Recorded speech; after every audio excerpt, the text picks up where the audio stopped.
What? You're using this mic? Yes. Yeah. Yeah, I guess you're mic'd up, I right? hope my mic is on, yeah. Yeah, I can see the tell My mic mic is on? on. They're probably going to, All right. okay.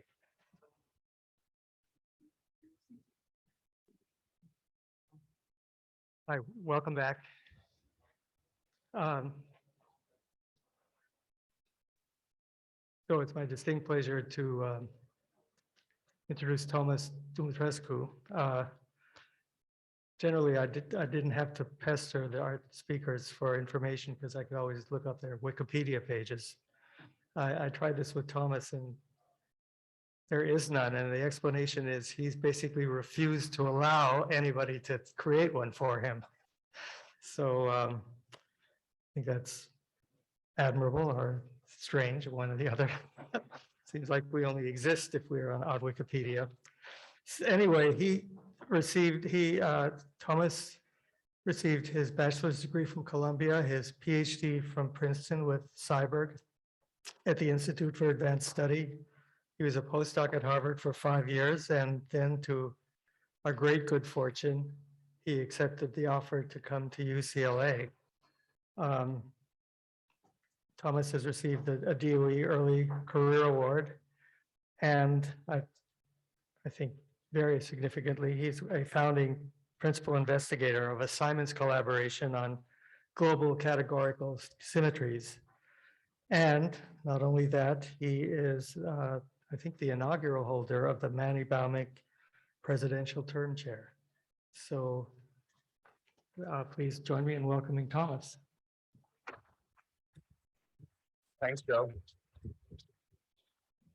Thanks very much, Joe, for the kind introduction. It's really a pleasure to be here and to celebrate with Mani. So I'm going to tell you and Mani about symmetries and strong coupling in quantum field theory. And let me start with a few words about and to Mani. So first of all, happy birthday. Many happy returns. Here's a wonderful picture of Mani, and here's another picture from when we celebrated in style. It was pre-pandemic, so it's wonderful to be back together in person. And of course, I would like to join all the other speakers in thanking you for your amazing contribution to theoretical physics at UCLA. It really made all sorts of wonderful things possible for many of us. And I can say for myself very personally that I certainly wouldn't be standing here if it weren't for you. And I'm very grateful for that. One little anecdote that I can share is that when I was in the process of coming here, I asked Nima Arkani Ahmed for some advice. And he told me that meeting Mani will be a great adventure, and that Mani is a very kind and generous person. He's also deeply serious about science. And of course, he was right about all three of these things, to our great fortune. And of course, interacting with you about science has been indeed an adventure, and I hope it will continue to be for many years. So before I start with the main part of my talk, I want to make a few comments and show a few pictures that I found in the process of preparing. So it's well known, it's been mentioned before, that Mani was mentored in theoretical physics by the great S.N. Bose. But to my surprise, I also understand that Mani got the chance to meet Dirac when Dirac took a trip to India to visit Bose. And it's my understanding that this meeting with Dirac had a very positive influence on Mani. And in the course of digging a little bit, I found that Mani's association with Dirac started much earlier. Mani was born in March 1931, and that's just a month or two away from Dirac's wonderful paper on magnetic monopoles. Here it is. I hope you can see that. One of the all-time great theoretical physics papers. And it so happens that both Dirac and magnetic monopoles will feature at various points in my talk.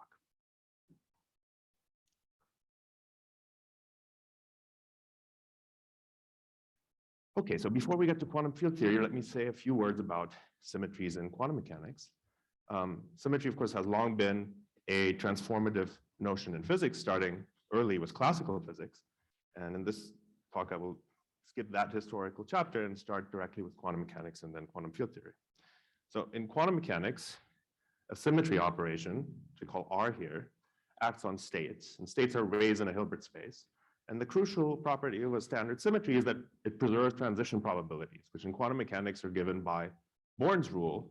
So a symmetry transforms a state psi into another state, r psi, and then does the same thing to a state phi. And the important thing is that the inner product, or the magnitude of the inner product, is preserved under this operation. And it's a famous theorem due to Wigner that such a symmetry operation is then represented by either a unitary most of the time, or sometimes an anti-unitary operator called U of R that actually acts on vectors in Hilbert space. And one of the wonderful and deep things about quantum mechanics is that the operator U of R might only represent the symmetry transformation, the symmetry group, up to phases. This is called a projective representation. And it's a small thing that we learn about in quantum mechanics, but it's a sign of a deep quantum phenomenon known as an anomaly. And that has many echoes in quantum field theory and other subjects. So it'll be difficult for me to explain complicated examples of anomalies, but I wanted to give one example, one non-trivial example of a projective representation in quantum mechanics. And I've chosen this example. This is the famous Haldane chain. And it's an example understood by Duncan Haldane in the 80s. Also, Duncan Haldane, I understand, is one of the few Nobel laureates who actually couldn't make it to this meeting. So this is an anti-ferromagnetic Heisenberg spin chain with spins 1. So not spin 1/2, which is the most commonly studied case, but spin 1. Here it is. Here's the Hamiltonian. Hold on. This only works if I.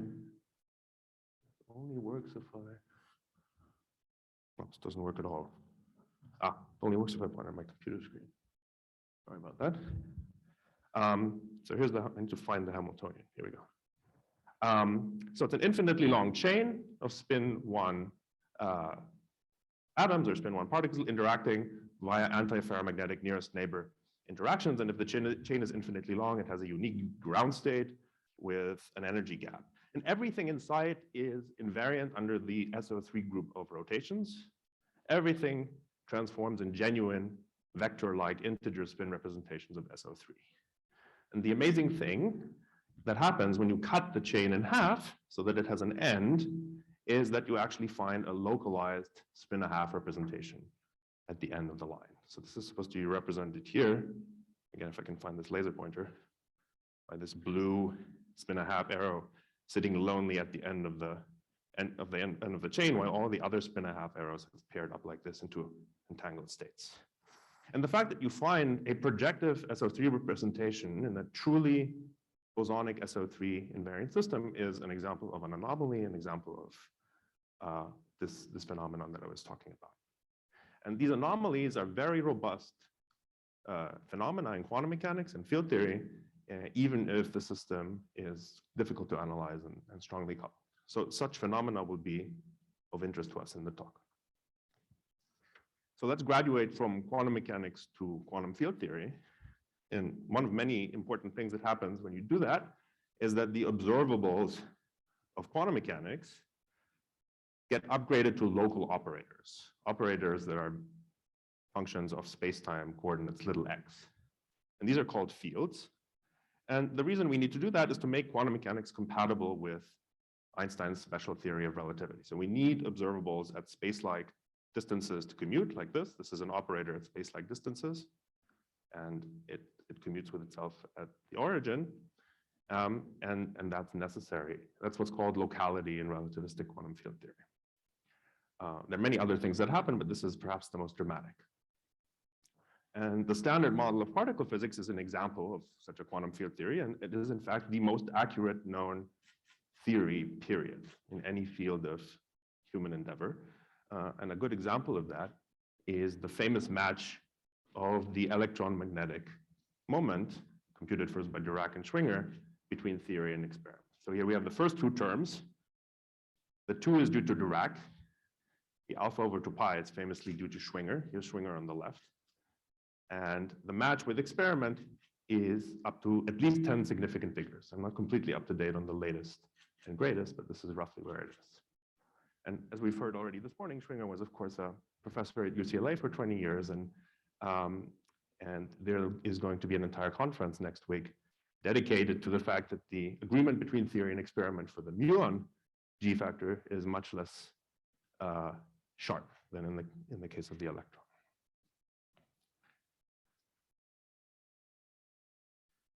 Okay, so many things get enriched once you go from quantum mechanics to this local quantum field theory picture, and that definitely happens for symmetries. So symmetries get enriched by the locality of quantum field theory, and a basic version of that is what's known as Noether's theorem. Here's Noether on the left. And Noether's theorem says that every continuous symmetry of the theory gives rise to a local conserved current operator. Okay, so if you have a standard flavor symmetry, for instance, it leads to an operator J mu of x that satisfies this conservation equation, a standard current conservation equation. And of course, you also have spacetime symmetries, Lorentz symmetries, and they give rise to a conserved symmetric stress tensor, T mu nu. T mu nu is the thing that sits on the right-hand side of Einstein's gravitational field equations. But here we're studying it as a global symmetry of field theory. And then if you have these densities, these currents, you can integrate them over surfaces or volumes to get conserved charges. Just like in quantum mechanics, these enriched symmetries in quantum field theory also have richer anomalies. And this is a subject that is an entire area, active area of research, both in field theory and in condensed matter physics, and I'll have little to say about it. Before we move on to my actual content about symmetries, I want to make a distinction between gauge and global symmetries, which is an important distinction to make always. The thing that I've been talking about so far and that I want to continue talking about are global symmetries. Global symmetries are things that actually act on something. They act on operators, they act on states, they give conservation laws. For example, they can be used to detect the presence of charged operators. If this field phi of x that I've inserted here at a point is actually charged under some symmetry, then I can detect it by integrating the symmetry current around that field. So I can evaluate the total charge enclosed by this red surface, and then I compute the commutator of the field with the charge, and that tells me what the charge of the field is. Neither of those statements is true for gauge symmetries. Roughly speaking, because once you gauge a symmetry, the corresponding current becomes a total derivative. This is roughly speaking Gauss's law, and therefore any conservation law due to gauge symmetry reduces to something like 0 equals 0.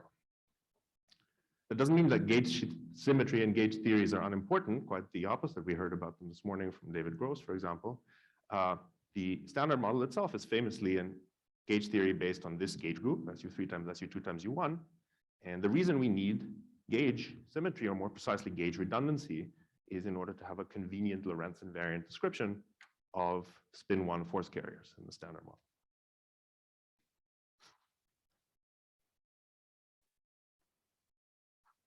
Okay, so we talked a little bit about symmetries. The other thing that appeared in my title was strong coupling.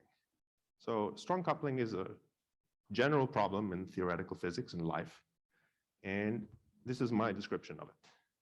So many problems in physics and beyond depend on some kind of adjustable parameter, which I'm calling here little lambda, just a number. And let me assume that lambda is a positive number.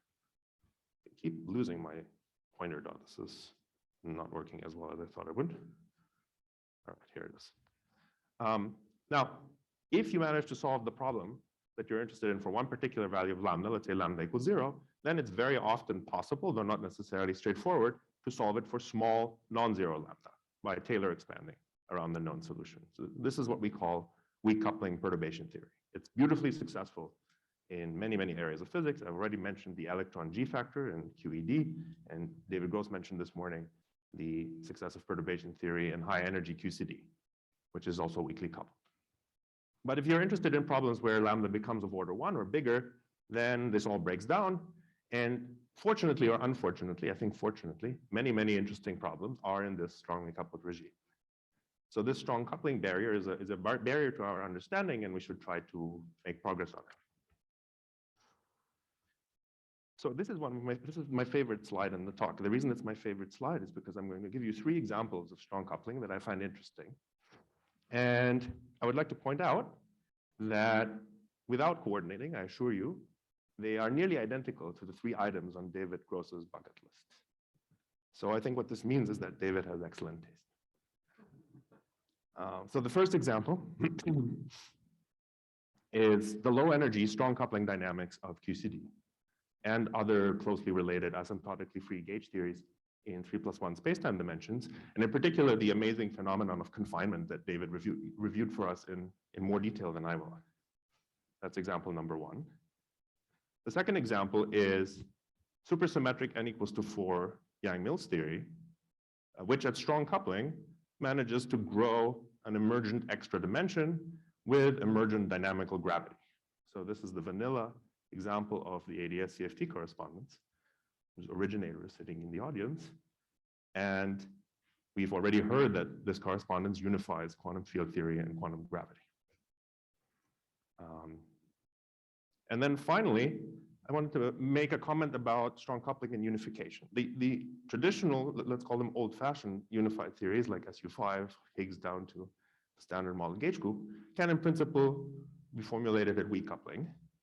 But there are other approaches to unification that involve strong coupling. And I think that's a direction that might be ripe for some interesting new ideas, since we are perplexed by many of the traditional problems of particle physics and unification. All right, so in the context of this talk, what I will try to talk about a little bit is how symmetries help with the strong coupling problem.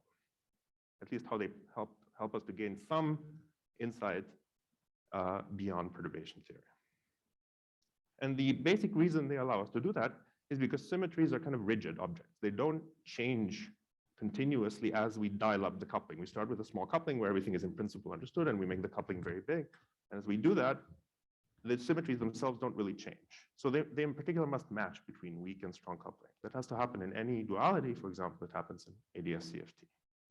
And they organize information about the theory you're interested in terms of rigid quantized structures. For example, group representations, which are labeled by some integers, or quantized anomalies like this projective state in the Haldane chain. So these are quantized things, and quantized things cannot change even if you dial the coupling to be very strong.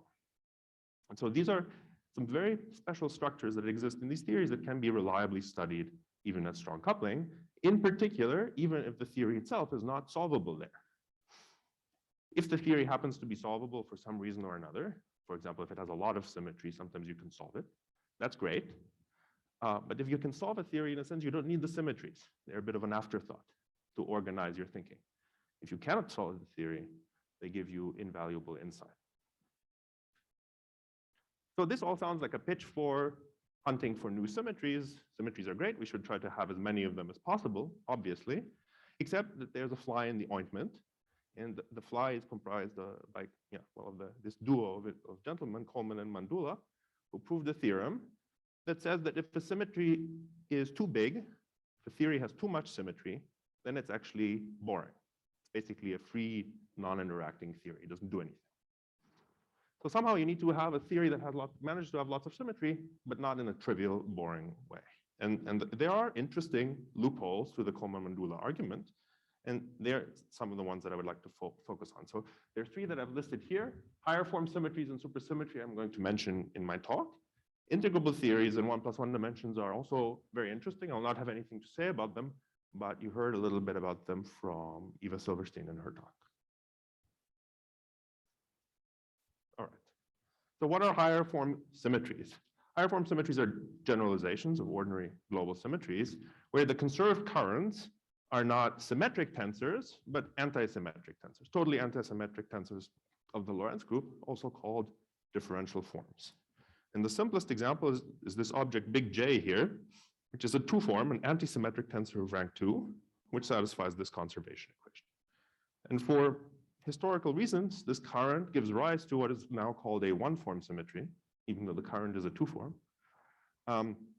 And the special feature of this 1-form symmetry is that it doesn't act on local operators or point particles in quantum field theory. It acts on extended things like strings or lines. And that's roughly speaking how it manages to outwit the assumptions of the Coleman Mandula theorem.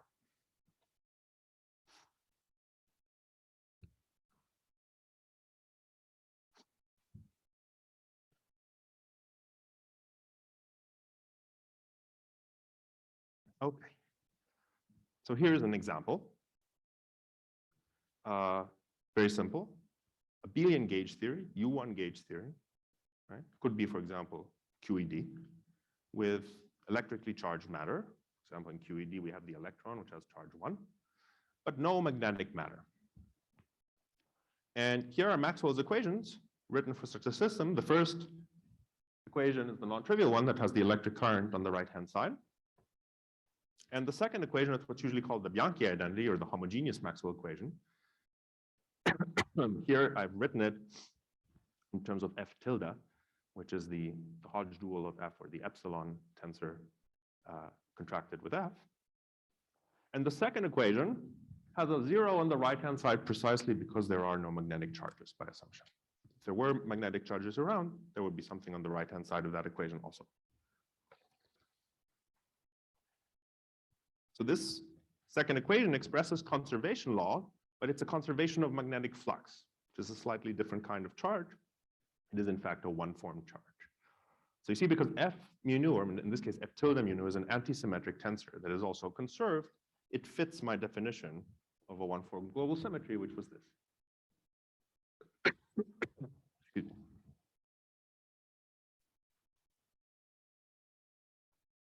Now, I said that these symmetries act on extended objects, and indeed they do, but they're a little bit easier to see if you go to a phase where the U1 gauge symmetry is Higgs, for example, a superconductor.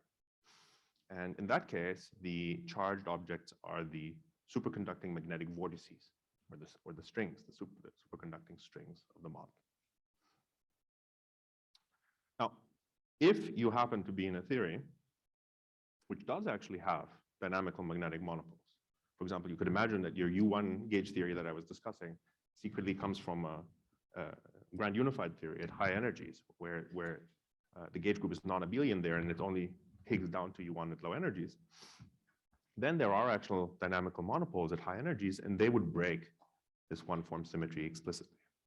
So you can characterize this phenomenon of U1 unifying into a non-abelian gauge group by the breaking or emerging of this one-form symmetry at low energies.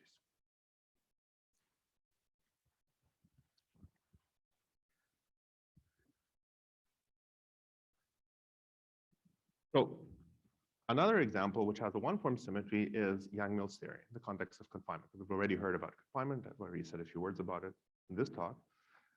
And confinement in QCD and Yang-Mills theory proceeds by the formation of electric color flux tubes. These were the long flux tubes that David had animations of in his talk.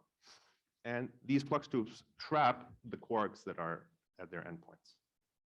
And as we've heard, understanding these flux tubes better is a major open problem despite 50 years of work on QCD.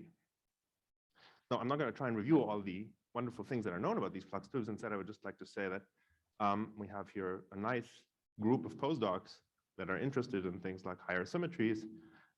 And one of the things that we're doing as a group is to think about various ways in which these higher form symmetries acting on the flux tubes might be extended or enlarged in various interesting limits. So.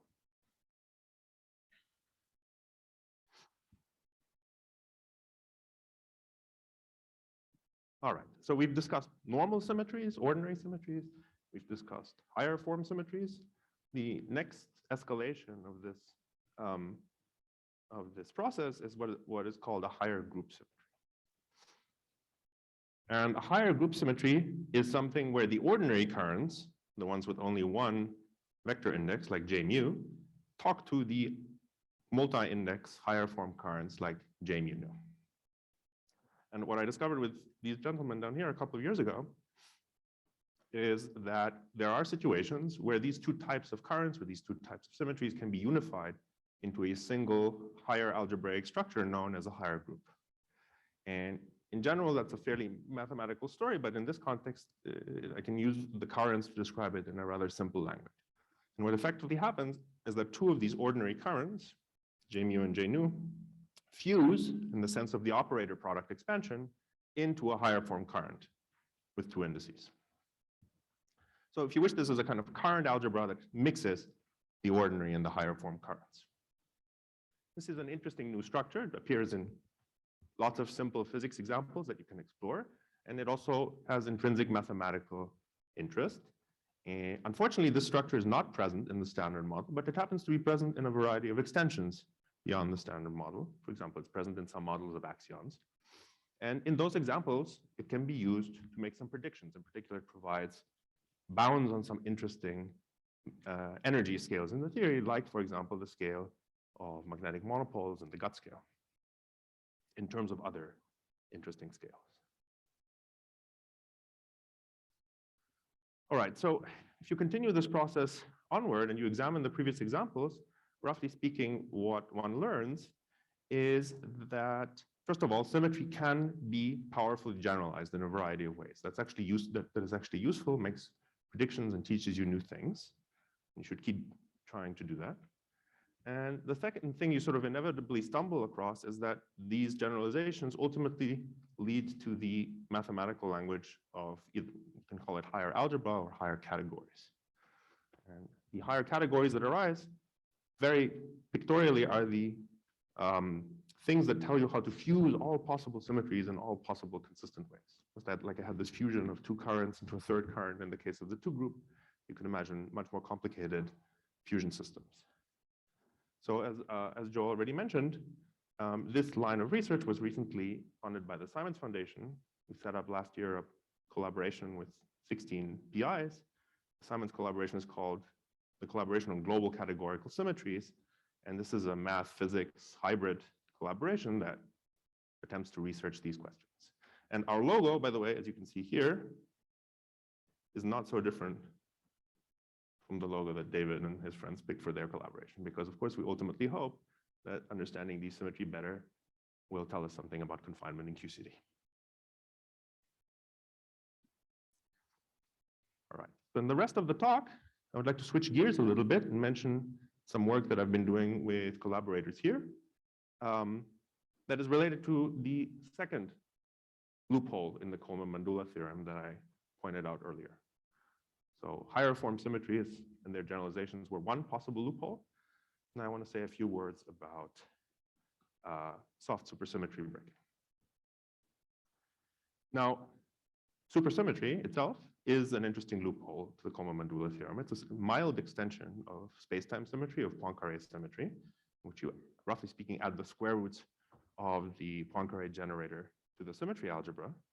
And it's so mild that it doesn't lead to the conclusion of triviality that Coleman and Mandula arrived at. So there are lots of interesting, strongly interacting supersymmetric gauge theories, for example.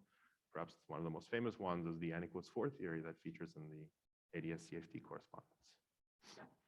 And I'll talk about what's maybe the second most famous example. Now, the special properties of supersymmetry makes it possible, at least often, to analyze these theories rather precisely, even at strong coupling. So this is a case where you really have a window deep into the strong coupling domain, a little bit like Eva reviewed in the context of her talk with black hole counting and D-brane state counting and string theory. So what we've been doing with these three collaborators, Eric Doker, who is the professor here at UCLA, and then these two former UCLA postdocs, Efrat Hershkovitz and Emily Nardoni, is to try to analyze QCD-like gauge theories that arise from softly breaking supersymmetry in certain well-understood supersymmetric examples. I would like to mention that Emily has been one of our very successful Baumig Institute postdocs. She's currently on a second postdoc holding a prestigious Kavli Fellowship at the IPMU in Japan, and she's also been invited to give a talk at this year's annual Strings Conference, which is the major annual conference in our field.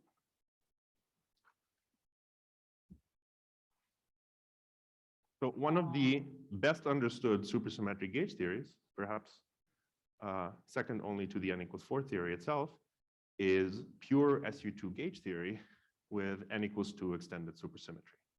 And this is the theory that was famously solved by Seiberg and Witten in the early 90s, at least mostly solved. And it is also often referred to as Seiberg-Witten theory. This is an SU2 gauge theory with the following matter content. So F mu nu here is the non-abelian SU2 gauge field. Lambda is a pair of fermions that are adjoints under the SU2 gauge symmetry, but also have a flavor index I.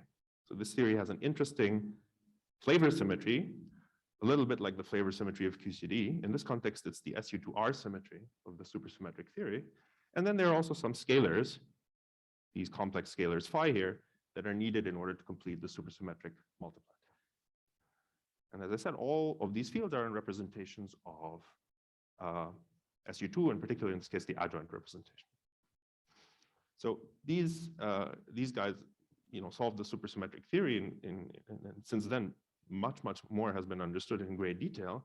And what we've been trying to do is to add a supersymmetric, a supersymmetry breaking mass term for the scalars phi that would get rid of them and turn this into a non-supersymmetric theory that would look more or less like QED, like QCD. If you get rid of the scalars by giving them a very large mass, you end up with an SU2 gauge theory with a pair of adjoint valued quarks that transform in an interesting chiral representation of some flavor symmetry. So this is if you wish, a toy or a baby version of QCD that you can embed into this highly supersymmetric theory. But in fact, it doesn't just work for gauge group SU2. You can do this essentially for all gauge groups. This trick works.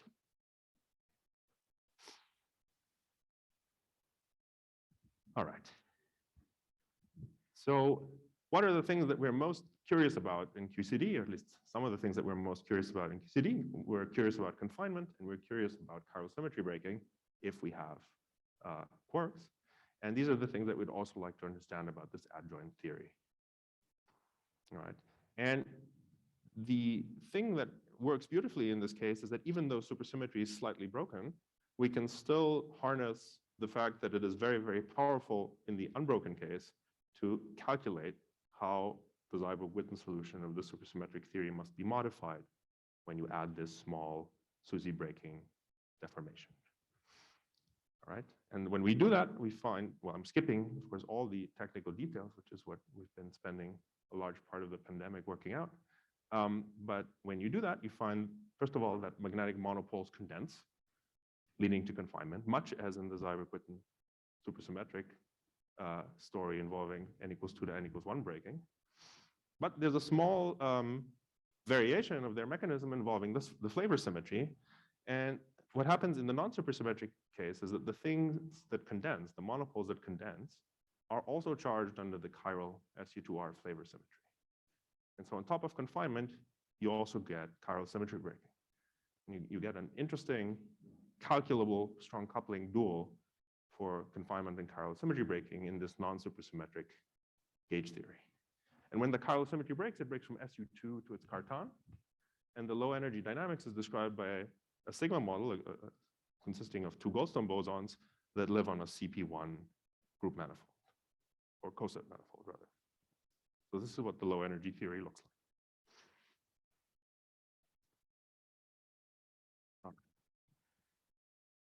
Now, the last thing I wanted to mention briefly, since I've mentioned many postdocs, I would also like to mention some students.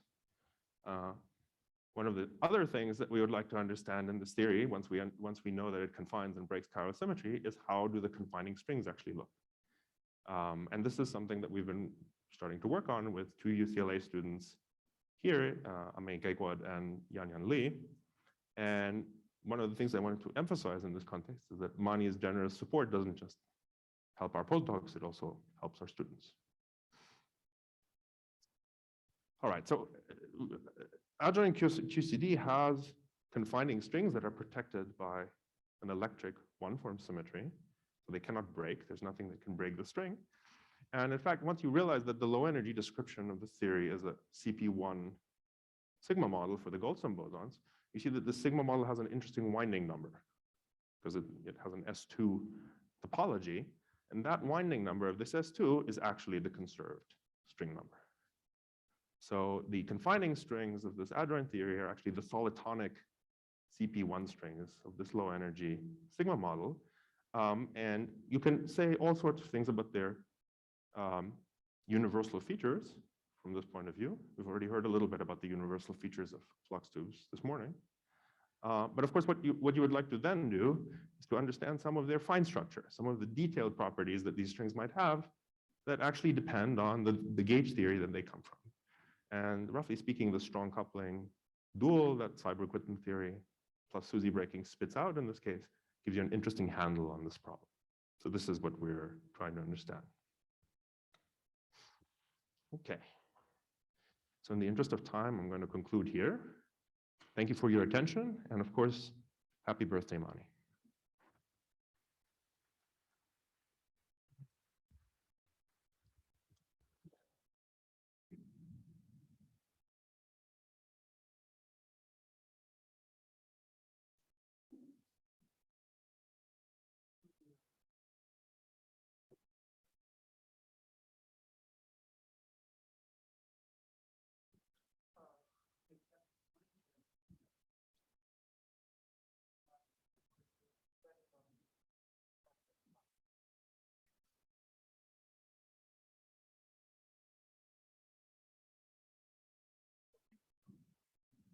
Thank you.